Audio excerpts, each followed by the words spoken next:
అందరికీ నమస్కారం అండి. ఈరోజు మనం అల్లూరి గౌరీలక్ష్మి గారు రచించిన ఆకాశ రామన్న అనే ఓ చక్కటి కథను విందాం. ఇక కథలోకి వెళ్దాం. ఇవాళ్లే పెళ్లి చూపులు, మధ్యాహ్నం లీవ్ పెట్టిరా. తండ్రిచ్చిన అల్టిమేటం వినగానే రాంబాబు మూడు పాడైపోయింది.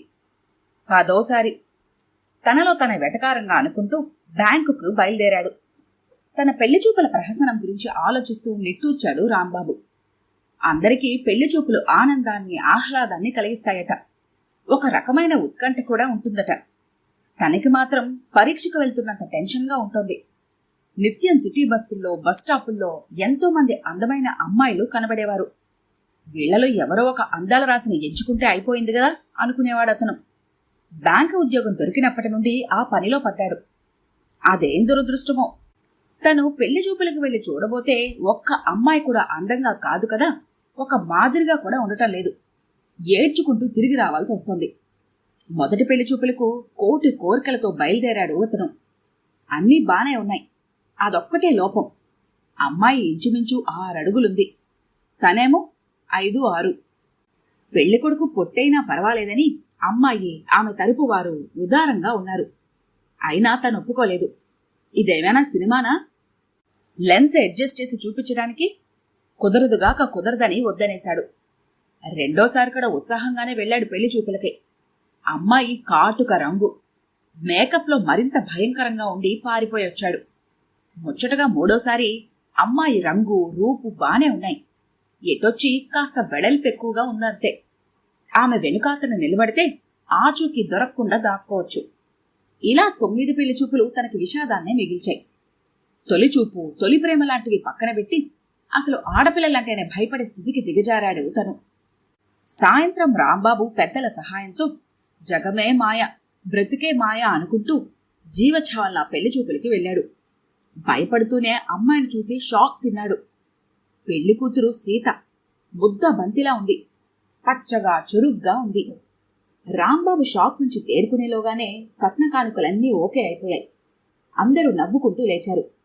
ఇంటికి రాగానే అంతా రాంబాబుని అభినందించారు. ఎట్టకేలకు తగిన పిల్ల దొరికిందిరా నీకు అన్నారు. విషయం తెలిసి రాంబాబు బామ్మ మరచెంబుతో సహా దిగింది.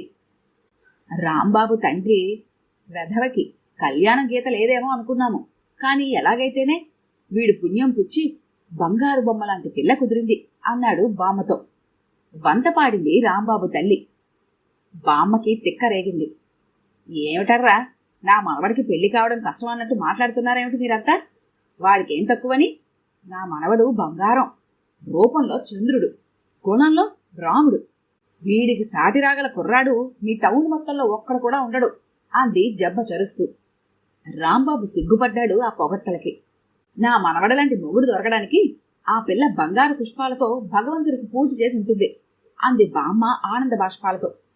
సెంటిమెంట్ పండి ఆ సీన్లోంచి జనమంతా ఠక్కున తప్పుకున్నారు. రాంబాబు బామ్మతో మిగిలాడు. బామ్మ మనవడిని ఏడాపేడా పొగుడుతూనే దిష్టి తీసింది. దాంతో రాంబాబు ఛాతీ ఆత్మవిశ్వాసంతో 3 అంగుళాలు పొంగింది. హనుమంతుడికి తన బలం పొగిడితేనే తెలిసినట్లు రాంబాబుకి జ్ఞానోదయం అయింది. నిజమే, తనకంటే ఉత్తమ పెళ్లికొడుకు ఎవరుంటారు? కాలర్ సర్దుకొని ఓసారి తల దువ్వుకున్నాడు. తన గొప్పదనం గురించి సీతకు వివరించాలని మనసు ఉవ్విళ్ళూరింది. కాని సీతను కలిసే ఛాన్స్ లేదు. ఒక ప్రేమలేఖ రాస్తే? అబ్బే, నా గురించి నేనే చెప్పుకుంటే డబ్బా కొట్టుకున్నట్టుంటుంది. బాగా ఆలోచించాక ఒక ఉపాయం తట్టింది రాంబాబుకి. ఒక ఆకాశరామన్న ఉత్తరం రాస్తే బావుంటుంది అని. అనుకున్నదే తడు మొదలుపెట్టాడు. సీతగారికి అభినందనలు. మీలాంటి మంచి పిల్లకు మా రాంబాబు లాంటి వ్యక్తి దొరకటం మీ అదృష్టం. ఈ రోజుల్లో రాంబాబు లాంటి మంచి కుర్రాళ్లు అరుదు. దురలవాట్లు లేవు. ఆడపిల్లలకి సైట్ కొట్టడం లాంటి రౌడీ వేషాలు లేని ఉత్తముడు. రాంబాబుది బ్యాంక్ ఉద్యోగం, 5 సంవత్సరాల సర్వీస్ ఉంది, మంచి జీతం, బోలెడన్ని రుణ సౌకర్యాలు. కావాలనుకుంటే వెంటనే ఇల్లు కట్టుకుని ముగ్గులు వేసుకోవచ్చు. దేశమంతా పాటలు పాడుతూ తిరిగే ప్రయాణ సౌకర్యం. వెరసి సహృదయుడు రాంబాబు. అటువంటి వ్యక్తికి భార్య కావడంతో మీ జన్మ ధన్యమవుతుంది. త్వరలో శుభకార్యం జరగాలని కోరుకుంటూ ఇట్లు ఆకాశ రామన్న. ఉత్తరం తన పేరు మీద రావటంతో సీత నేరుగా అందుకుని చదివి ఆనందపడిపోయింది. ఎవరో పెద్ద మనిషి తనని దీవిస్తూ రాశాడని మురిసిపోయింది. ఆ రోజు నుంచి సీత ఊటీ, సిమ్లా, కొడైకెనాల్, డార్జిలింగ్లో మాత్రమే రాంబాబుతో డ్యూయెట్లు ఊహించుకోవటం మొదలుపెట్టింది. ఏ సినిమా పాట ఎక్కడ తీశారో గుర్తు పెట్టుకుంటోంది. ఆ ప్రదేశాలన్నీ భర్తతో చూడాలని. తను రాసిన ఉత్తరం సీత చదివి ఏమనుకుందో అన్న ఆలోచన రాంబాబుకు చాలా కిక్కిస్తోంది. ఇలా అనుకుంటూ ఉండగా రాంబాబుకి ఓ ఉత్తరం వచ్చింది. ఆత్రంగా విప్పి చదివాడు. కాబోయే పెళ్లి కొడుకు రాంబాబుకి. మీ అదృష్టానికి నేను ఈర్ష్యపడుతున్నాను. ఎంతో పుణ్యం చేసుకుంటే తప్ప సీత వంటి భార్య దొరకదు. ఆమె పవిత్రతలో నిజంగా సీతే. ఇంటి పేరు లావణ్యం, బుద్ధు పేరు సుకుమారం. మనసు చూస్తే మాధుర్యం, సొగసు చూస్తే సౌందర్యం. మీరామను దేవతలా పూజించాలి, దేవిలా ఉపాసించాలి, ప్రియురాలిగా ఆదరించాలి, ఇల్లాలిగా గౌరవించాలి. అప్పుడే నా మనసుకు శాంతి దొరుకుతుంది. మీ దంపతులకి నా ఆశీస్సులు. ఇట్లు మీ శ్రేయోభిలాషి. లెటర్ చదవగానే కొంతసేపు రాంబాబు ఆనందించాడు. నాకు తగిన పిల్ల సీతేలే అనుకుంటూ పాట కూడా అందుకున్నాడు. మరుక్షణంలో బుర్రలో ఏదో పేలినట్లై మొహం మాడిపోయింది. శ్రేయోభిలాషులు సాధారణంగా కొంపలు కూల్చడానికి ఉత్తరాలు రాస్తారు కానీ ఇలా దీవెనలిస్తూ రాయరు. ఈ దరిద్రుడెవడో నన్ను వెక్కిరించడానికే రాశాడు. వీడు బహుశా నా సుఖమేనే కోరుకున్న టైపు భగ్న ప్రేమికుడై ఉంటాడు. కరెక్టే, ఆమెనంతగా వర్ణిస్తున్నాడు కాబట్టి సందేహం లేదు. వీడు సీత గాఢంగా ప్రేమించుకుని ఉంటారు. చేలగట్లంట, పుట్లంట పాటలు పాడుకొని ఉంటారు. పెళ్లికి కులగోత్రాలు అడ్డొచ్చుంటాయి. ఇద్దరూ గుడ్ బై చెప్పేసుకుని ఉంటారు. వాడింకా త్యాగమూర్తిలా ఫోజుకొట్టి ఈ ఉత్తరం రాసుంటాడు వెధవ. రాంబాబు మనసు చేదు తిన్నట్లుగా అయింది. మళ్లీ చదివాడు. ఈర్ష్య పడుతున్నాడంట వెధవ. వీడెవడు మధ్య అసూయ పడటానికి? పుణ్యం చేసుకుంటే తప్ప ఆమె దొరకదట. వెధవకి ఎంత ఏడుపో. సీత పవిత్రత గురించి సర్టిఫికెట్ ఇస్తున్నాడు త్రాష్టుడు. రాంబాబుకి పెళ్లి ఆనందం ఆవరైపోగా నీరసపడిపోయాడు. కాళ్ళేడ్చుకుంటూ బామ్మ దగ్గరకు చేరి, బామ్మ నాకీ పెళ్ళి వద్దే అన్నాడు దిగులుగా. బామ్మ మనవడి తలపై చెయ్యేసి, పిచ్చి సన్యాసి, పెళ్లి దగ్గరవగానే అందరికీ అలానే అనిపిస్తుంది. నీ తాతగారు కూడా ఇలానే అన్నారట పెళ్లికి ముందు రోజు. ఎప్పుడూ చెప్పి నవ్వేవారు అనేసి సాయిబాబా విభూతి తెచ్చి మొహాన పెట్టింది. ఇప్పుడు ఇలానే అంటావురా సుంఠ. పెళ్ళైన 3 రోజులకే పెళ్ళం లోకం అయిపోతుంది.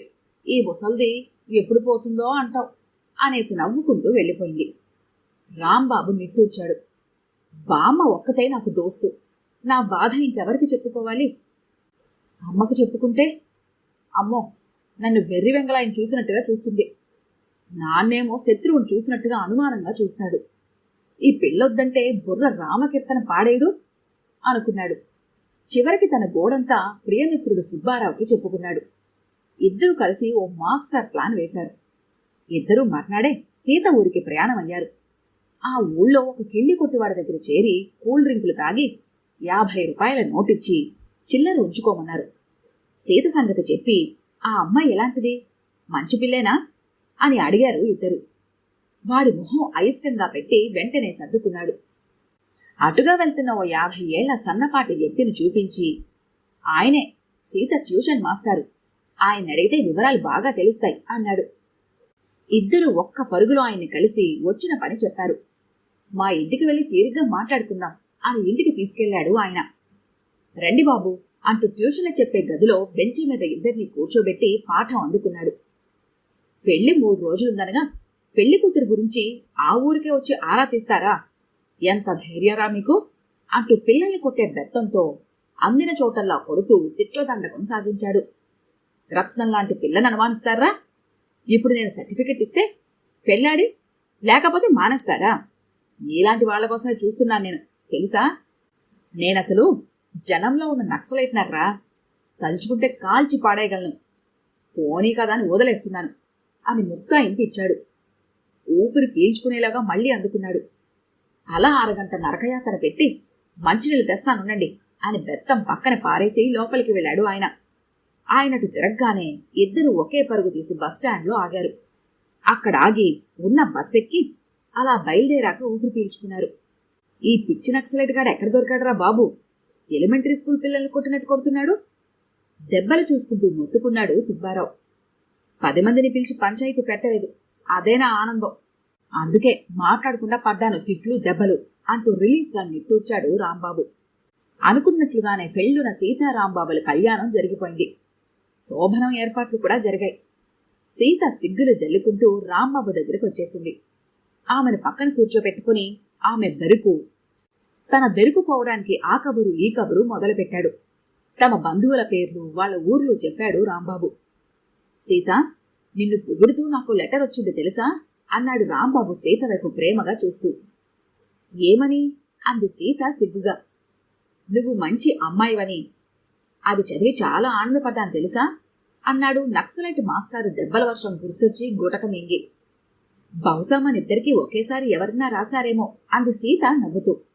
గొంతుకేదో అడ్డం పడ్డట్టయ్యి తేరుకొని, నీకేమనొచ్చింది అన్నాడు రాంబాబు. మీరు చాలా మంచివారని. అది చదివి నేను చాలా సంతోషపడ్డాను అంది తలంచుకొని. నువ్వా లెటర్ ఎవరికన్నా చూపించావా ఆతృతగా అడిగాడు. మా తమ్ముడికి నాకు తప్ప ఎవరికీ తెలీదు అంది సీత. బాబోయ్, నీకు ఆకాశరామన్న ఉత్తరం రాసింది నేనే అరుస్తూ బీరువాల వెనక దాక్కున్న 13 ఏళ్ల సీను బయటకొచ్చి గబుక్కన మంచం ఎక్కి దూకి తలుపు వెపు పరుగు తీశాడు. రాంబాబు సీత తెల్లబోయారు. హఠాత్తుగా సీను తలుపులు తీయడంతో చెవులు శరీరాలు తలుపు కాంచి నూతన దంపతుల మాటలు వింటున్న అమ్మలక్కలు టపుక్కుమన సీను మీద పడ్డారు. చచ్చాన్రా దేవుడోయ్ అన్నాడు సీను కిందపడి. వాడి పైబడిన ఆడవాళ్లు లేచి చేతులు దులుపుకున్నారు. ఈ కామెడీ సీన్ చూడటానికి పెళ్లి పందిట్లో పడుకున్న పిల్ల, మేక, పెద్దలు అంతా లేచొచ్చారు. కడుపుబ్బేలా నవ్వుతూ పొట్టలు చేత్తో పట్టుకుని తొంగి తొంగి చూశారు. మంచంపై రాంబాబు మఠం వేసుకుని బిత్తరపోయి ఉన్నాడు. మంచం పక్కన సీత తలంచుకొని చీరకొంగు వేలికి చుట్టుకుంటూ నవ్వాపుకుంటోంది. ఇంతలో ఓ పెద్ద ముత్తైదు వచ్చి శ్రీనుగాన్ని మిగిలిన వాళ్ళని బయటికి లాక్కుపోయింది. తలుపేసుకో సీత అంటూ తలుపులు దగ్గరికి లాగింది. ఒక్కంగలో మంచంపై నుంచి ఉరికి తలుపు వేశాడు రాంబాబు. చొక్కా చేతులు పైకి లాక్కుంటూ సీత దగ్గరగా వచ్చాడు. మరైతే మీకు లెటర్ రాసింది అరచేత్తో తెరిచిన నోరు మూసుకుంటూ ఆశ్చర్యంగా అంది సీత. మీ తమ్ముడు అన్నాడు నవ్వుతూ రాంబాబు. మరి నాకు రాసింది అడిగింది సీత. నీ మొగుడు అన్నాడు సీతను దగ్గరకు తీసుకుంటూ. ఆశ్చర్యంతో కళ్ళు పెద్దవి చేసింది సీత. తేరుకుంటూ, అయితే బావా బావమరుదులిద్దరూ ఆకాశరామన్నలేదన్నమాట అంది కిలకిలా నవ్వేస్తూ. ఆమె నవ్వులో శృతి కలిపాడు రాంబాబు. ఈ కథ కనుక మీకు నచ్చినట్లయితే లైక్ చేయండి, షేర్ చేయండి. మరిన్ని ఇంట్రెస్టింగ్ కథల కోసం మా ఛానల్ని తప్పకుండా సబ్స్క్రైబ్ చేసుకోండి.